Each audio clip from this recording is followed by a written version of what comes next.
আমাদের কাছে কোনো লিগ্যাল নোটিশ এখনো আসেনি। যদি এই ধরনের হয় তাহলে কিছু ব্যবসাদারের ক্ষতি হবে। আমরা চাই যে রাস্তা হোক, কিন্তু এই যে দোকানদাররা আছে এদের যেন পুনর্বাসন হলে খুব ভালো হয়, তাহলে এরা তো না খেতে পেরে মারা যাবে।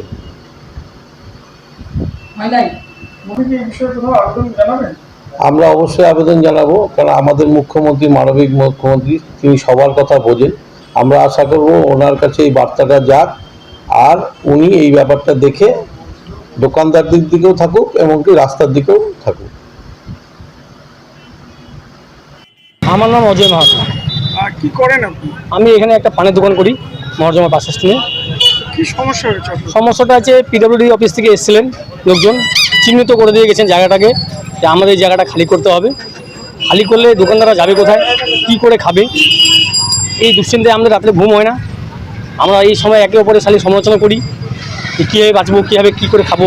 এতদিন ধরে, দীর্ঘদিন ধরে আমরা দোকান করে খেতাম, আমাদের তো আর কোনো উপায় নেই। এই দোকান ছাড়া কোনো রকম আমাদের কোনো উপায় নেই। এখন অবধি তো কাউকে জানানো হয়নি। আমরা দোকানদার সব মিটিং করব, মিটিং করে এটা নিয়ে বিধায়কের কাছে যাবো, বিধায়ক সাহেবকে বলবো যে আরও কোথাও যেতে হয় সেখানে যাবো। বিধায়ক সাহেব বলবেন, আমাকে পরামর্শ দেবেন যে আপনারা ওখানে যান, যেখানে যেতে বলবেন আমরা যাবো। কি চাইছেন? আমরা চাইছি এখানে যদি দোকান সরে যায় তাহলে তো এখানে প্রচুর দোকানদার যারা আছে ওরা কী করে খাবো, আমরা কী করে খাবো, আমরা কীভাবে চলবো? সবার সংসার আছে, এরপর দিয়ে সবার বাচ্চা কাছে পড়াশোনা করছে, সবাই অসুস্থ আছে। আমার নাম হচ্ছে জয়া দেব। কি করেন? আমি লটের ব্যবসা করি। আমার স্বামী বিজনেসটা করতে, উনি তো নাই, উনি মারা গেছে। এখন আমার দুটা ছোট ছোট ছেলে, আর কেউ নাই। আমার শাশুড়ি আছে আর আমি, আমার দুটা ছেলে। এখন আমি এই দোকানটার উপর সব কিছু নির্ভর করে। এখন দোকানটা যদি ভেঙে যায় তাহলে আমি দুই ছেলেকে নিয়ে কী করবো? আমার বাপের বাড়ি এরকম বাবা নাই, মা নাই, ভাই নাই, কেউ নাই, আমি একা একদম। আমি চাইছি আমার দোকানটা যেন না ভাঙে স্যার, এটা আমি রিকোয়েস্ট করছি আপনাদের কাছে, নাহলে আমি দুই ছেলেকে নিয়ে পথে বসে যাবো। আমার আর উনি একই অবস্থা। আমার তো দুই ছেলে মাত্র পড়াশোনা করতেছে, সবাই জানে।